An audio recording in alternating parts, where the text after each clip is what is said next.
Series, eschatology pa rin po, nasa Revelation chapter 13 na po tayo.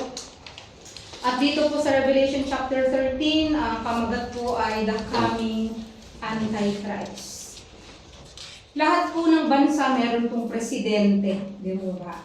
Ang tanong, lahat po ba tayo ay natutuwa ngayon sa ating pong presidente? Sa kanya pong performance? At meron na po ba tayong mga naging presidente in the past na kung saan tuwang-tuwa po tayo sa kanyang performance at nag-solve sa lahat po ng ating mga problema?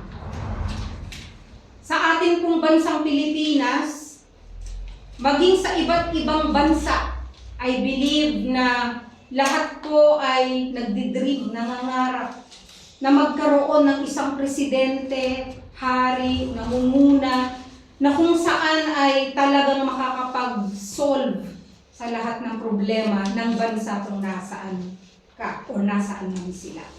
That's why every election, we always cast our votes, believing na yung vote natin ay magpapabago sa kung sino man ang uupo. Hindi po ba? So we always dream that. Likewise, I believe that the world is also dreaming that one day, meron pong isang ruler or meron isang presidente mangunguna sa buong mundo, hindi lang sa bawat bansa, na kung saan magiging answer sa lahat ng problema. Ano ba yung mga problema ngayon? Yung kahirapan. Walang presidente ang pwedeng mag-solve ng kahirapan, di po ba? Sakit, karamdaman. Ano yung mga iba-ibang problema? Problema dun sa katiwasayan, sa kapayapaan ng isang bansa. I believe na ang buong mundo ay nagnanais na magkaroon ng isang tinatawag na global leader. At alam niyo po ba na nakasulat po sa Bible na darating po ang taong yun,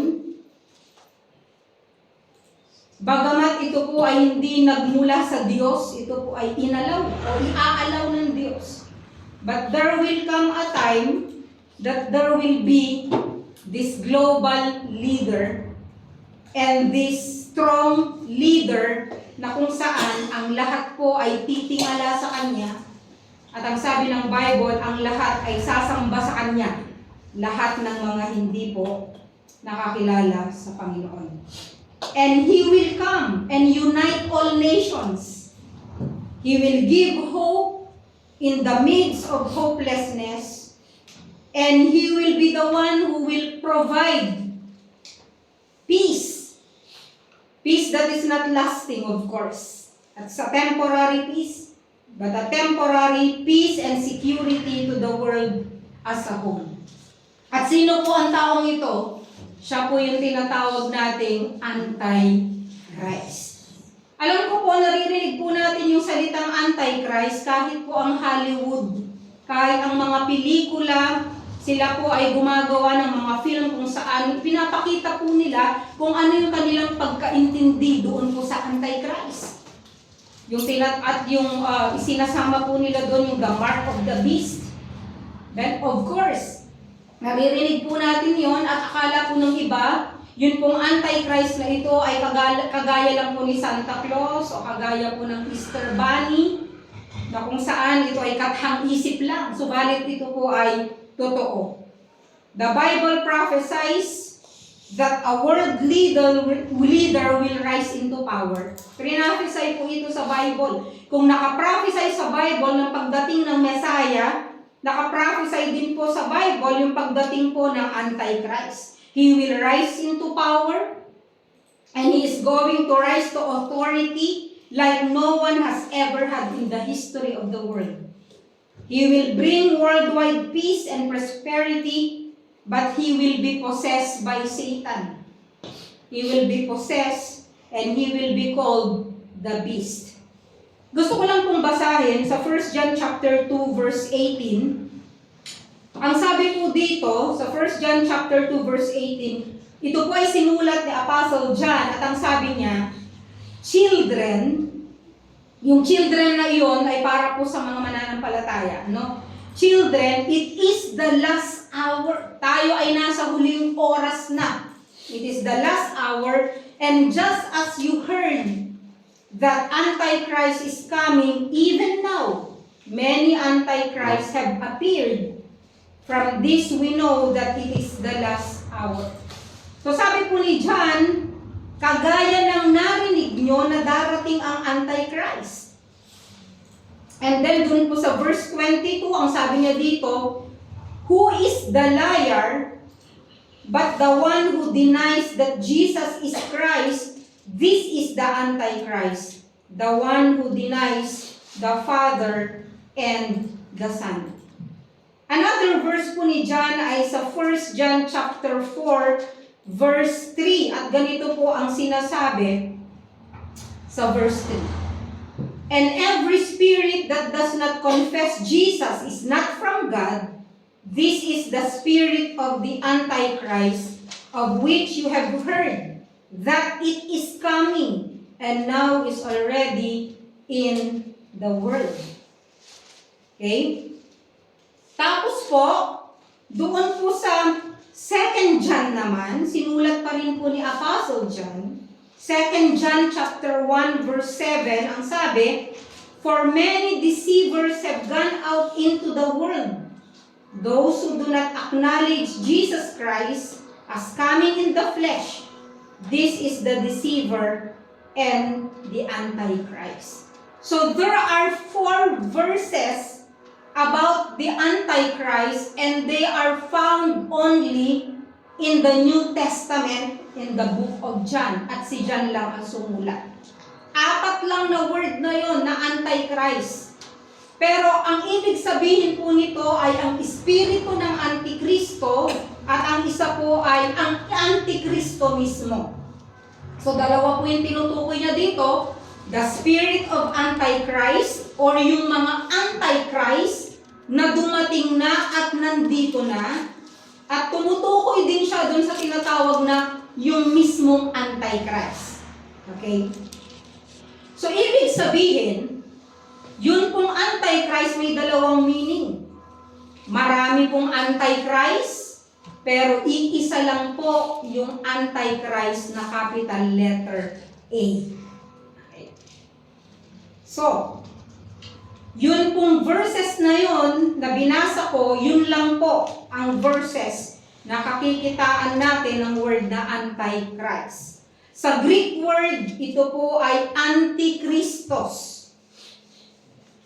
Ang salitang anti or anti, meron pong dalawang ibig sabihin, no? Pag sinabing anti, ibig sabihin against. Di ba? Pag sinabing Antichrist, ibig sabihin against ka kay Kristo. Okay? So, ang isang meaning niya ay one who opposes. Kumokontra or laban sa. Pero may isa pa pong meaning, yung preposition na anti. Ano po yung isang meaning niya? Ang isang meaning niya ay in the place of or instead of. Na ang ibig sabihin, one who assumes the guise of Christ or the idea of someone coming in and taking the place of Christ. Yun po ang ibig sabihin ng isang Antichrist. Ang sabi po sa Mateo or sa Mark chapter 13 verse 6, ang sabi ng Panginoong Hesukristo, marami ang darating at magsasabi na ako ang Kristo. Diba? For many shall come in my name saying, I am Christ. So there have been so many people who proclaim that they are Christ. Huwag na tayong lumayo, si Kiboloy na lang. Diba? Pero bago si Kiboloy, napakarami na po ng mga reliyon na nagsasabing, ako si Kristo. Or ako ang tagapagligtas. No? Ako ay Diyos. In 1 John chapter 2 verse 18, in-emphasize po dito ni John na hindi ito bago. This is not a new information. Why? Kasi sinabi niya dito that you have heard. yung narinig nyo na. Tapos sinabi niya ulit, yung narinig nyo. Ibig sabihin, the teaching about Antichrist is not new. Bakit? It is a common teaching. It was a common teaching given to God's people in the New Testament days. Normal sa kanila ang katuruan tungkol sa Antichrist. At saan po galing yung Antichrist? Makikita po natin. So, ito po ay normal na katuruan. Why? Because John spoke about it. And the Apostle Paul also talk about it. Saan niya po binabanggit? Doon po sa 2 Thessalonians. 2 Thessalonians chapter 2. Kung meron po tayong Bible, buksan po natin yung 2 Thessalonians chapter 2. Ang pamagat niya dyan ay the man of lawlessness. Ang sabi niya dito, sa verse 3, sabi niya, let no one in any way deceive you, for it will not come unless the apostasy comes first, and the man of lawlessness is revealed, the son of destruction, who opposes and exalts himself above and every so-called God or object of worship, so that he takes his seat in the temple of God, displaying himself as being God. Verse 5, do you not remember that while I was still with you, I was telling you these things? So yun po yung sabi ni Apostle Paul sa verse 5. Di nyo ba naaalala nung kasama ko kayo, tinuro ko to sa inyo? So ibig sabihin, hindi po ito bagong katuruan, kundi ito po ay luma na katuruan. Kaya po ito ay nakasulat ng paulit-ulit at makita din po natin na ang Panginoong Jesucristo, winarningan niya po ang kanyang mga disciples tungkol din po dito. Madalas makita natin sa 4 Gospels, Matthew, Mark, Luke, and John, na sinasabi niya na marami ang darating at magpapanggap na ako. At marami magsasabi na sila ang tagapagligtas. By the way, yung term pong Antichrist ay 4 na beses lang na nabanggit. Okay? Nasabi ko na pala kanina. So marami pong mga Antichrist. Ang sabi po, marami pong mga pangalan ang Antichrist, kaya lang yun lang po yung term na ginamit ni John. Si Paul, ito naman ang tawag niya sa Antichrist. Ang tawag po niya sa 2 Thessalonians chapter 2 ay man of sin or man of lawlessness. Yun po yung tawag niya doon po sa tinutukoy ni John na Antichrist. At ang tawag din po niya ay the son of perdition. Kung mapapansin po ninyo, yung son of perdition ay tinawag din po ito kay Judas. Di ba? The son of perdition or the son of destruction sa ibang translation. Pangatlo, tinatawag din po siya na the beast. At yung salitang beast ay inuulit ng 30 times sa Book of Revelation lang. So yung word na Antichrist hindi po mahahanap sa Book of Revelation. Makikita po yung salitang beast na tumutukoy dito po sa Antichrist na ito. Pang-apat, ang tawag din po sa kanya ay the idol shepherd. At pang-5, ang tawag po sa kanya ni Daniel, sa Daniel chapter 7 and 8, the little horn. Yun pong maliit na sungay, the little horn. And throughout history, Christians keep guessing, sino ba yung Antichrist na tinutukoy na ito? Noon pong 40 AD, si Roman Emperor Caligula, gusto niya pong ilagay yung image niya, yung kanya pong estatwa doon po sa templo ng Jerusalem. Kaya ang sabi po ng mga Kristiyano, eto na ang Antichrist.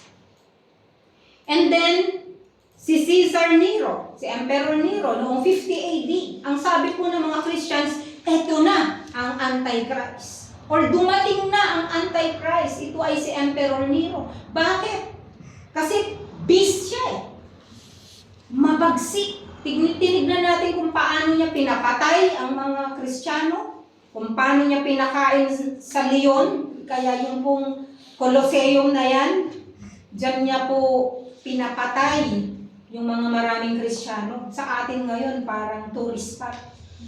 Pero sa history ng Christianity, maraming dugong dumanak po dyan.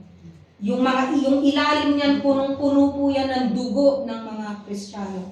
Lahat ng mga nagbigay ng kanilang sarili sa Panginoong Diyos. And then marami rin po nagsasabi na nung nag-rise po ang communism, di ba, sabi nila si Mussolini, siya ng Antichrist. Di nyo po napansin nung 1970s or 80s kung paano po yung communism noon, di ba, ang daming pinapatay, lalo ng mga Kristiyano, dahil sa kanilang pananampalataya sa Panginoon. Pero, nawala din yung kapangyarihan ng communism. Nawasak ang communism sa Russia. And then mayroon din po nagsabi na si Napoleon Bonaparte. Dahil si Napoleon Bonaparte, diba, sinakop niyan ang buong mundo. Si Charlemagne. And then comes Adolf Hitler. At ang sabi ng iba, ito ang Antichrist. Bakit? Pinapatay niya ang 6 million Jews. Grabe. Ang sabi ng iba, si Mikhail Gorbachev. At ang sabi naman ng iba, si Moshe Dayan, isang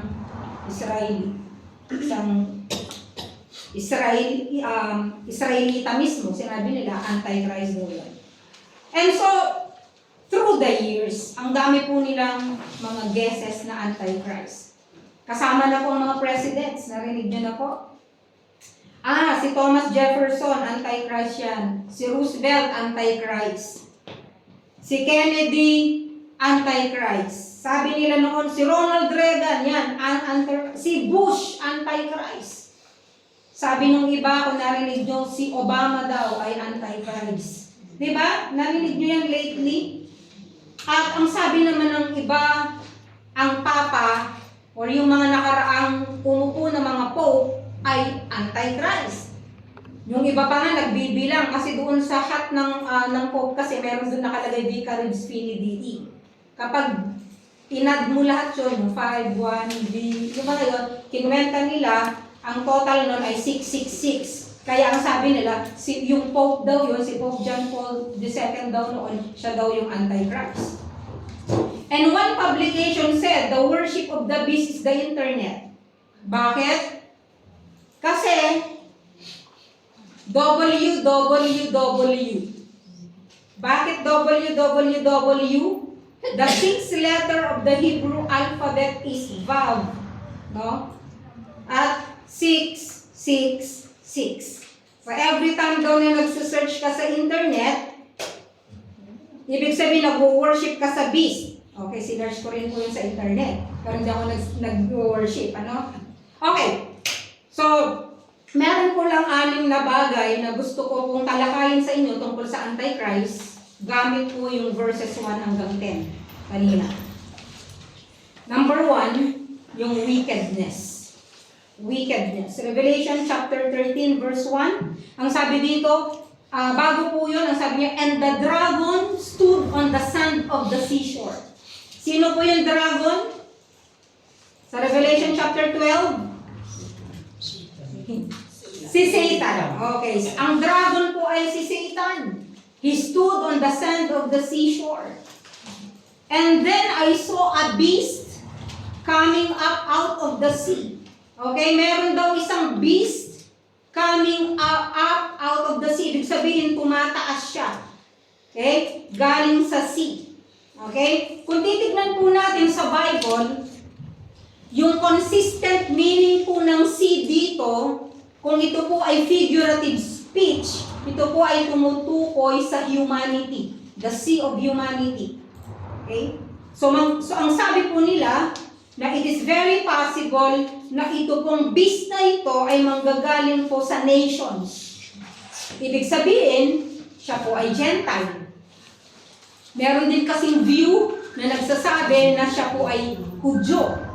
Pero ang karamihang view po ang Antichrist po or the beast ay manggagaling po sa Gentile nations. Kasi nga dito po sa is coming up out of the sea. At makikita sa kanya yung wickedness. 2 Thessalonians chapter 2 verse 4. Ano yung wickedness doon? Naaalala niyo pa ba yung term na the abomination of the desolation? That he is going to enter the temple? Diba? Ang sabi po ng 2 Thessalonians chapter 2 verse 4, he exalts himself, takes his seat at the temple, and demands to be worshipped. Diba? Ito ay napakasamang bagay na pwede mong gawin. At ang meaning po ng beast sa Greek ay therion.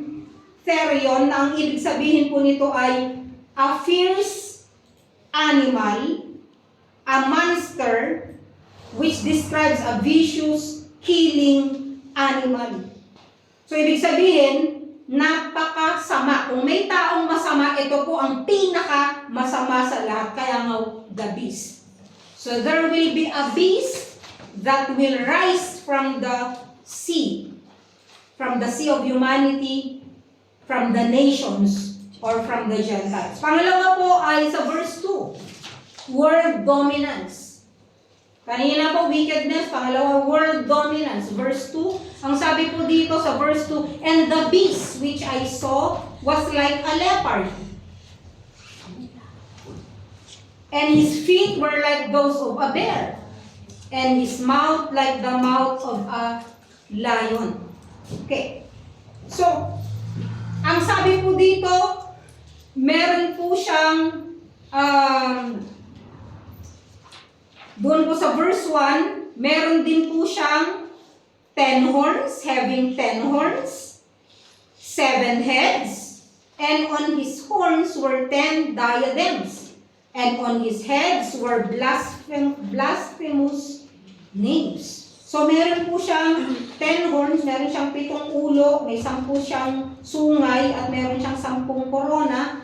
At ang sabi po niya doon, ay yung kanya daw pong itsura kagaya ng leopardo, ang paa niya ay kagaya ng oso, at ang bibig po niya ay kagaya po ng leon. So, ano po ba ang itsura nito? Ito po ba ay literal?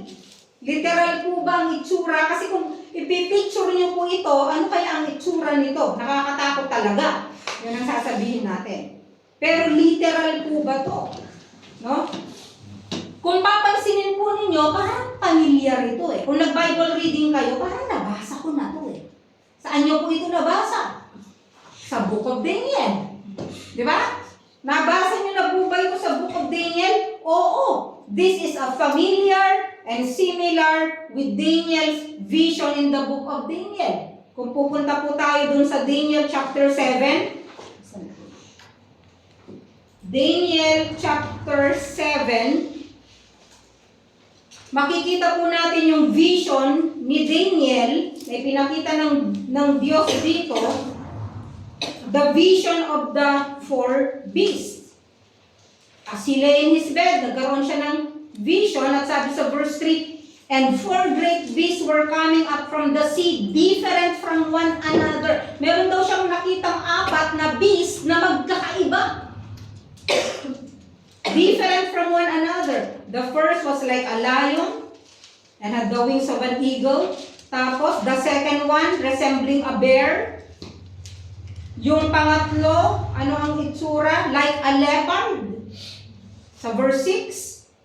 And then, yung fourth naman, ang sabi naman sa verse 7, and then a fourth beast. Dreadful and terrifying and extremely strong, and it had large iron teeth. Hindi sinabi na mukhang hayop. Ang sinabi lang niya dito, it was dreadful and terrifying. It devoured and crushed and trampled down the remainder with its feet. And it was different from all the beasts that were before it. And it had 10 horns.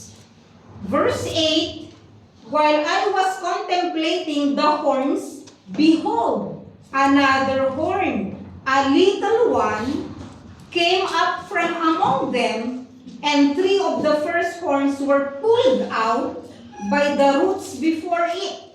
And behold, this horn possessed eyes like the eyes of a man, and a mouth uttering great boast. Okay? So kahit hindi ko i-explain, pero i-compare nyo ito sa Book of Revelation chapter 13, alam ko nakikita nyo kung sino ang tinutukoy ko dito. Okay? Itatrample niya lahat ng kaharian that was before him. Tignan po ninyo ano po bang tumutukoy dito sa mga beast na to? They refer to empires. Different empires na sikat o lahat po ng mga namuno in the past. Yung lion po, it is about Babylon. It talks about Babylon, the fierce and consuming power of Babylon. Alam po natin yan. Yung pangalawa po, yung bear na tinutukoy, ito po ay yung Medo-Persia. Alam po natin ang Persia, it's Iraqi, it's Iran ngayon. It is very strong. Pangatlo po, yung leopard. Ito po ay Greece. Bakit leopard? Mabilis po na nasakop na Alexander the Great, kung papansinin po ninyo sa history, ang buong mundo. And John sees a similar vision, yung pong kay Daniel, hiwa-hiwalay. Pero ano napansin niyo dito sa nakita po ni John? John sees a similar vision but it is composite. Ano ibig sabihin nun? Yung kung nakikita po niya dito, nagpapakita ng characteristics ng lahat ng naging empire. Ibig sabihin, pinagsama-sama lahat, yung leopard, yung bear, at saka yung lion. Pinagsama-sama lahat sa isang tinutukoy po niya na maghahari. So it is the amalgamation of all the rulers like Alexander the Great, Cyrus the Great, Joseph Stalin, Adolf Hitler. Sabihin mo kung sino yung leader at siya yun. All great and fierce leaders rolled up into one. Pinagsama-sama po siya.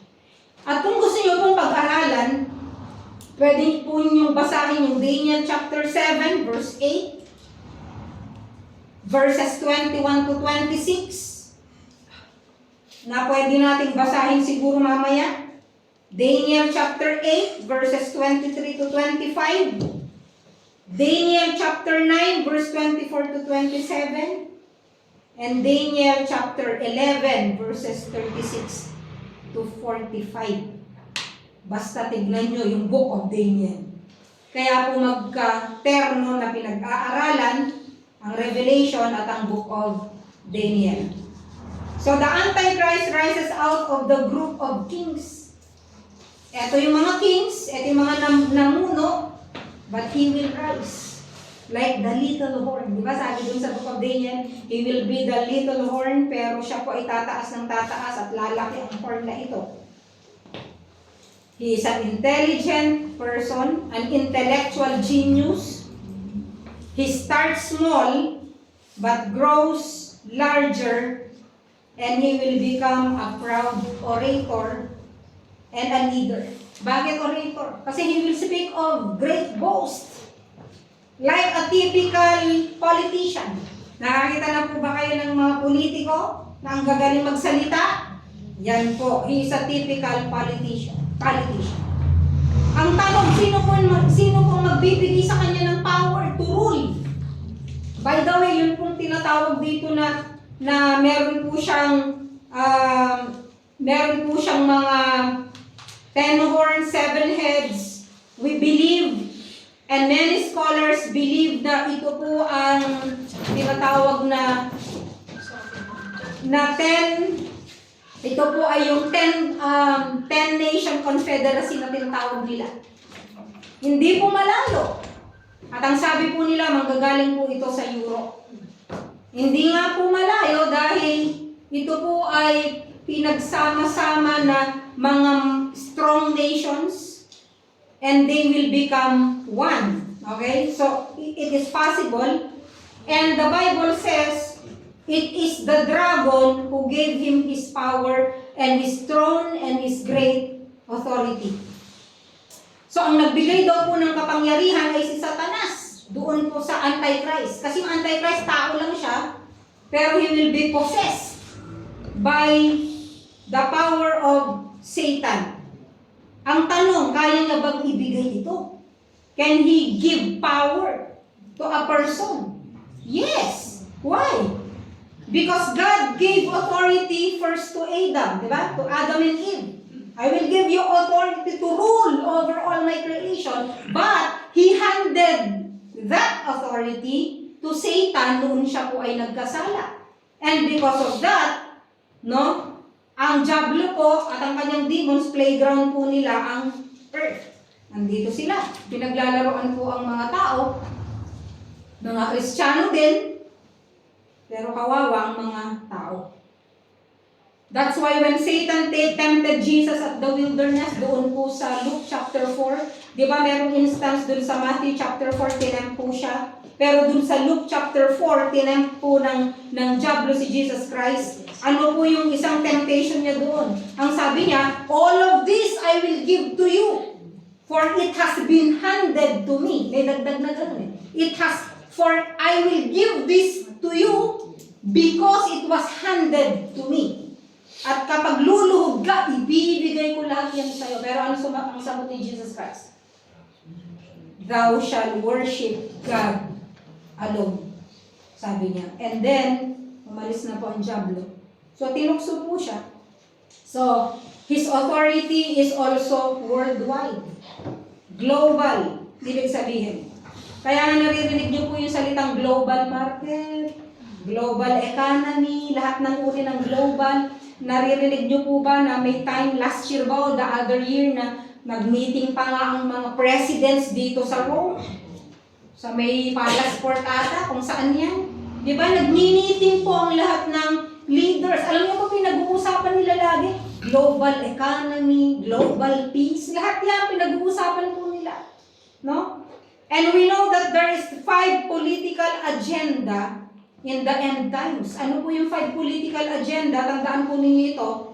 One world leader, that is the Antichrist. Revelation chapter 13 verses 1 to 3. One world leader. Pangalawa, one world government. Revelation chapter 13 verse 3. And then, number 3, one world financial or monetary system. Dito po sa Europe, di ba dati may lira, may ganyan. Dito sa Europe, ano na? Euro. Darating ang panahon, isa na lang ang currency. Okay? Nasulat sa Bible yan. Bago pa lang mag-meeting ang Europe, bago pa lang maging buo ang European Union, nakasulat na po sa Bible. One world financial or monetary system, makikita po natin dito sa susunod na Sunday, kung saan tatalakayin ko po ang the mark of the beast. Revelation chapter 13, 16 to 17, makikita po natin yan. Pang-apat, one world military. Revelation 13, 4 to 5. At ang pang-lima, one world religion. Revelation chapter 13, verse 5. Yun po yung 5 political agenda po sa end times. So siya po ay head ng coalition ng lahat ng Gentile powers. Ganun siya kamakapangyarihan. 10-nation confederacy. Okay? He is the culmination of all the great empires. Ano ba yung 7 empires na tinutukoy dito? Egypt. Yung mga in the past sa history, kung titignan natin, Egypt. Makapangyarihang empire. Pangalawa, Assyria. Pangatlo, Babylon.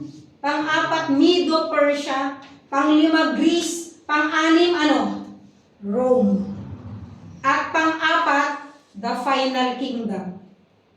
Hulaan nyo na lang sino itong final kingdom kasi based sa atin pong pinag-aaralan. So many believe that it will be the revival of the old Roman Empire. According to some, although some does not believe this. Do not believe this. Ang sabi nila, ito daw ay manggagaling sa Middle East Iba-iba nga po ang iba-iba po yung beliefs po ng mga ibang scholars. Pero karamihan po ay naniniwala na it will be the revival of the old Roman Empire, that it will soon rise into power again. At ang sabi naman po ng iba ay, no, it will be the old Babylon. Pangatlo, so kanina po, wickedness, pangalawa, yung pangalawa ay yung world dominance, and pangatlo, wonder. Revelation chapter 13 verse 3, ang sabi po dito, I saw one of his heads as if it had been slain, and his fatal wound was healed, and the whole earth was amazed and followed after the beast. Yun po ang nakalagay dito. Some believe that the Antichrist will be assassinated but will be resurrected. But we believe that God will not resurrect the Antichrist. At sabi ng iba, he's going to stage a fake resurrection. Yan po ang sabi ng iba.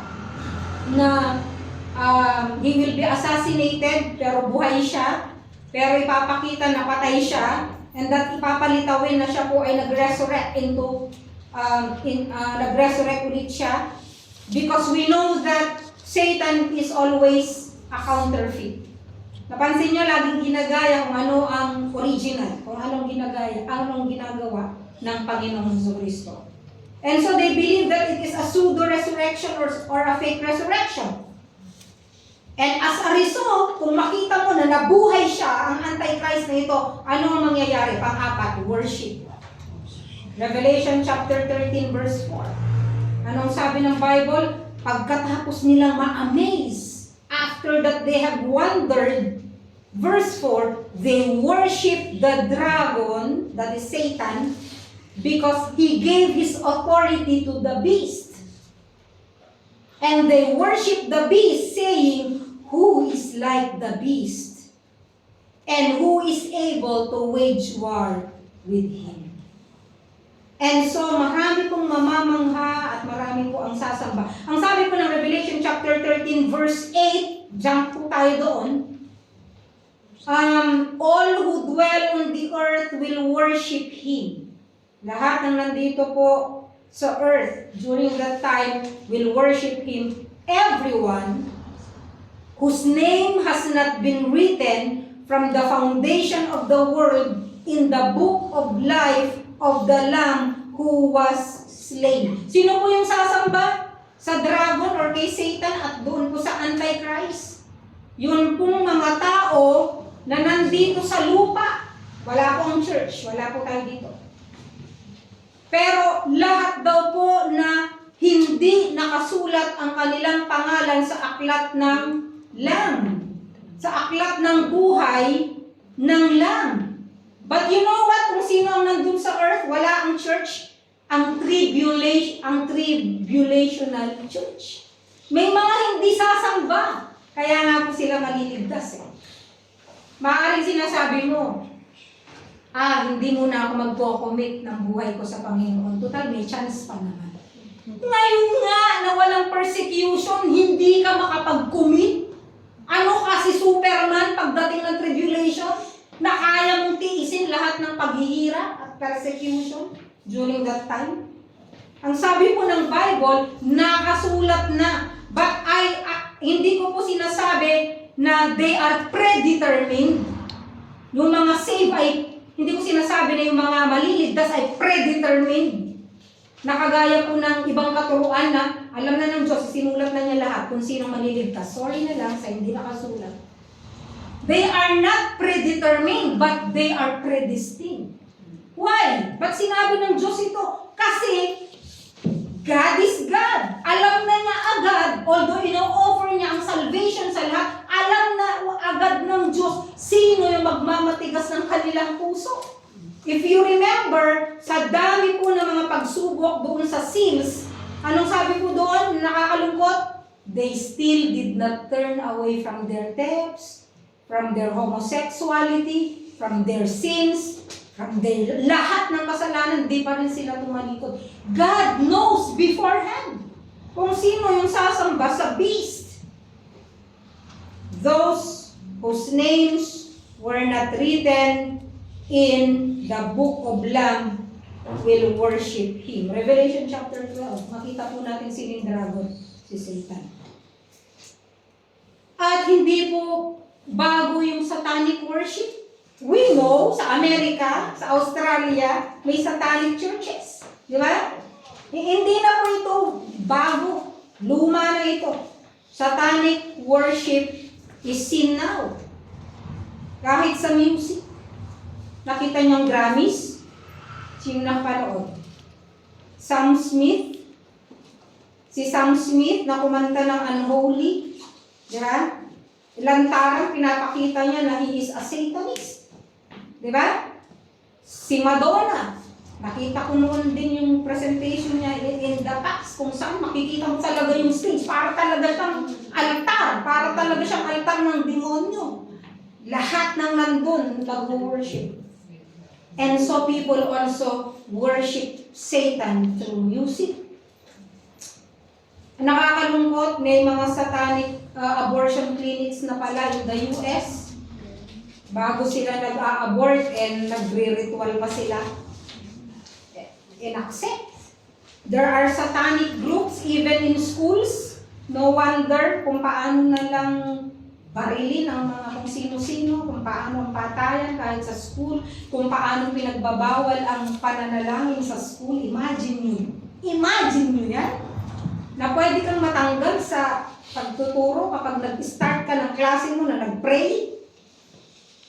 Tignan nyo kung paano nag-decline spiritually ang Amerika. Diba? Worship. And number 5, Revelation chapter 13, verses 5 to 6, words.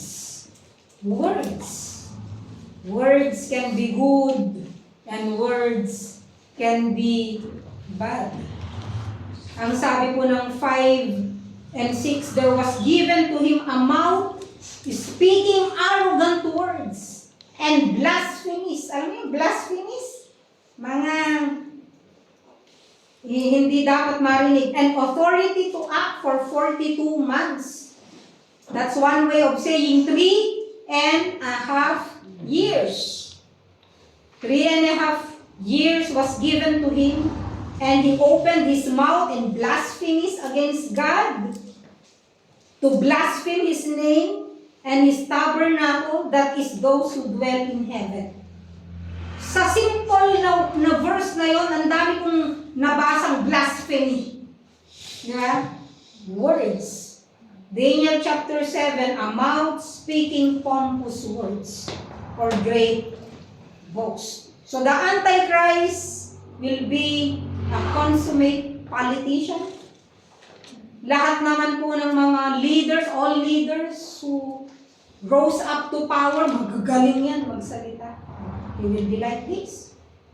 At pang-anim po, Revelation chapter 13 verse 7, it was also given to him to make war. The word is war. War with saints, to overcome them. Yung saints dito, hindi po yung church ha, kundi yung tribulational saints. So, he will make war with the saints and to overcome them, and authority over every tribe and people and tongue and nation was given to him. Kaya nga one word, government. Kasi ang sabi ng Bible every tribe, every people, every tongue and every nation, yung authority ay ibinigay sa kanya para mag-rule. Teka lang, bakit sinasabi dito, he will make war? Akala ko ba ay magkakaroon ng peace? Opo. Kung papansinin po ninyo, ang Antichrist, makikita po natin siya sa Revelation chapter 6. If you remember, the opening of the first seal, ano po yung unang seal? The rider of the white horse. Okay? Sige, i-review natin. Gusto nyo ulit makita. Revelation chapter 6. Ang sabi po dito, and I saw, verse 2, I look and behold a white horse, And he who sat on it had a bow, and a crown was given to him. You see? A crown was given to him. Pinili siya ng nations, ng mga rulers ng nations. Pinili talaga siya. That's why a crown was given to him. Binotohan talaga siya. No? And a crown was given to him. Meron siyang bow, wala siyang arrow. Bakit? He will come in peace. Okay? Sa umpisa. Pero ang sabi dito, and he went out conquering and to conquer. Sa umpisa, peaceful siya. Pangalawa, makita nyo, he went out conquering and to conquer. Ibig sabihin, he will make war. Lilitaw yung totoong siya. It's like Adolf Hitler. Di ba sa Adolf Hitler, kaya nga siya minahal ng Germany, di ba? Dahil all for Germany. Bandang huli, makita mo na kung sino siya talaga. He is a beast. Okay? And so, ito po yung makikita natin siya dito sa verse na ito. Daniel chapter 9 verse 26b. Balikan po natin yung book of Daniel. Gusto ko lang po kasi mabasa po natin. Daniel chapter 9 verse 26. B and sa 27. Tignan po natin. Then after the 62 weeks, the Messiah will be cut off and have nothing, and the people of the prince who is to come will destroy the city and the sanctuary. And its end will come with a flood, even to the end there will be war. So may mga war talaga. Desolations are determined. Verse 27, and he will make a firm covenant, that is a pact, or a covenant, kasunduan. And he will make a firm covenant with the many, actually, para ito po ay sa mga Hudyo. Okay? And he will, for 1 week. Ano po yung 1 week na yon? 7 days. Pero in this case, ito po ay tumutukoy sa 7 years. And this is the 7-year tribulation period. Okay? And so, ang sabi po ng susunod na verse, by the way, ang ibig sabihin po noon, he will offer peace. Kasi nga, gagawa sila ng, ano ba yung tawag nun? Covenant. Treaty. Ayun. Nakakalimutan ko ang words eh. He will make a treaty with the nation of Israel. No, na magiging mabait sila sa Israel, papayagan sila ulit mag-worship. Okay? Di ba ngayon, we believe that the third temple will be rebuilt. So, papayagan silang mag-worship doon sa temple. Okay? Pero, ang sabi po ng Daniel chapter 9 verse 27, but in the middle of the week, sa kalagitnaan daw po ng week na yon, anong kalahati nun? 3.5. After 3.5 years, sabi niya, he will put a stop to sacrifice and grain offering. Saan ba ginagawa yan? Sa templo. And on the wing of the abominations will come one who makes desolate. Ito po yung abomination of the desolation. Even until a complete destruction, one that is decreed is poured out on the one who makes desolate. At papatayin niya yung 2 witnesses. Di ba? Kung maaalala po ninyo dun sa lesson po natin, Revelation chapter 11. So, he will persecute the Jewish people and he will kill 2/3 of the Jews. Zechariah chapter 13. We don't have time. Zechariah chapter 13. He will conquer Israel. Zechariah chapter 14. He will kill believers. Revelation chapter 13. Yung pong tribulation saints na tinatawag. At ipagpapatuloy po natin ito sa susunod na lesson, which is the mark of the beast. Ano po ba yung 666 na tinatawag? And we don't have time na pag-aralan ngayon, pero pag-aaralan po natin separately sa susunod po na Sunday. But to end, I just want to make a comparison between the Antichrist and Jesus Christ. Number 1, the Antichrist is a man of sin. But Jesus Christ is a sinless man. Pangalawa, the Antichrist is the idol shepherd, but Jesus Christ is the good shepherd. Pangatlo, the Antichrist is the beast, but Jesus Christ is the lamb. Pang-apat, the death of the Antichrist is to deceive, while the death of Jesus Christ is to save. At panglima, all who dwell on earth will worship Him. But Jesus Christ, all who are destined to heaven will worship Him. I am not worried about the coming of the Antichrist. Amen. Why? Wala na ako. I'm gone. I will be gone. And you too, if you have accepted the Lord Jesus Christ into your heart. Ang sabi sa Revelation chapter 13 verse 8, those who dwell on the earth will worship Him.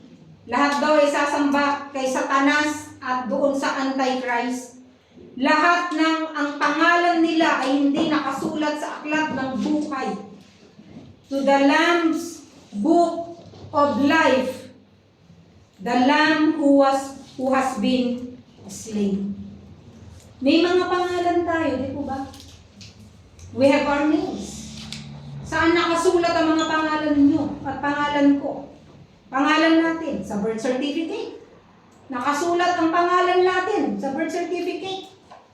In our carta identita, in our permeso di soggiorno, andun ang pangalan natin. In our diploma, in our certificate of appreciation, in our certificates of achievement, transcript of records, andyan lahat ng mga pangalan natin. Pinapalaminate natin mga achievements natin. Andyan ang mga pangalan natin. In our properties, andyan ang pangalan natin. In our title deeds, nandyan ang mga pangalan natin. But the question is your name written in the book of life? Ang pangalan mo ba ay nakasulat doon sa aklat ng buhay? Dahil kahit na makita mo ang pangalan mo na nakasulat sa buong mundo, kung ang pangalan mo ay hindi nakasulat sa aklat ng buhay, walang mangyayari sa iyo. Ikaw ay mapaparusahan kasama ng dragon, kasama ni Satanas, kasama ng beast. Mapaparusahan ka sa dagat-dagatang amoy ng impyerno. Ayoko pong magtapos sa pag-aaral at pagpipreach sa umagang ito na hindi ko po binibigyan ng oportunidad ang sino man na nakikinig ngayon at nakikinig online. Gusto ko po kayong bigyan ng pagkakataon na siyasatin ang inyong sarili. Ako ba ay nagsisi na sa aking mga kasalanan? Sa buhay ko, sino bang nangunguna? Nangunguna ba ang Diyos? O nangunguna ang aking sarili? O nangunguna ang kaaway, ang diablo? Tinanggap ko na ba ang Panginoong Jesucristo sa aking buhay bilang Panginoon? Kung hindi ka sigurado, siguraduhin mo. Kasi kung meron kang desisyon na napakahalaga na dapat mong gawin, ito yun. The decision na tanggapin mo ang Panginoong Jesucristo sa iyong buhay, pagsisihan ang lahat ng iyong kasalanan, talikuran ng iyong kasalanan at ibigay ang iyong sarili sa Diyos at sabihin sa Kanya kagaya ng magnanakaw at kriminal doon sa tabi ng Panginoong Jesucristo sa krus. Ang sabi niya, Panginoon, alalahanin mo ako kapag ikaw ay naghahanda. And if you want to receive the Lord Jesus Christ into your life, sa oras na ito, ang Panginoong Jesucristo nung nagtawag siya publicly. When He called Simon and all the disciples, He called them publicly. Come to me. Come and follow me. Sa oras na ito, I would like to call publicly. If you really want to receive the Lord Jesus Christ into your life as your Lord and Savior, publicly, itaas mo yung kamay at sabihin mo, hindi ako handa kung ako ay mamamatay at hindi ako handa kung darating man ang rapture. I want to surrender my life to the Lord Jesus Christ. Meron ba nagsasabi na pakitaas ang kamay, pagkatapos nun, ibaba na, and I will pray for you. Don't miss this opportunity. Meron po ba sa online na nagnanais na tanggapin ang Panginoong Jesucristo sa kanyang buhay na si Lord and Savior? Tayo po ay manalangin. Amang Banal, marami pong salamat sa oras na ito. Salamat po na kami po minsan sa aming buhay, binigyan niyo po kami ng chance, ng opportunity na marinig ang Ebanghelyo, an opportunity na tanggapin ka namin sa aming buhay, an opportunity na magsisi kami sa aming mga kasalanan. And so we thank you, Lord, for the gift of salvation. And Lord, sa oras na ito, kung meron man po sa aming kalagitnaan sa oras na ito, na nagnanais na tanggapin kayo and proclaim publicly na kayo ang kanyang Panginoon sa kanyang buhay. Panginoon, bigyan niyo po siya ng courage. Bigyan niyo sila ng courage, Lord, to just raise their hands and pray the sinner's prayer. At sa amin pong hymn of commitment, hayaan niyo po na kayo po ang siyang mag-touch sa puso ng mga minamahal niyo pong mga nilikha na tanggapin kayo, Lord, as Savior and Lord ng kanilang buhay. Ito po ang aming dalangin sa pangalan ni Jesus. Amen.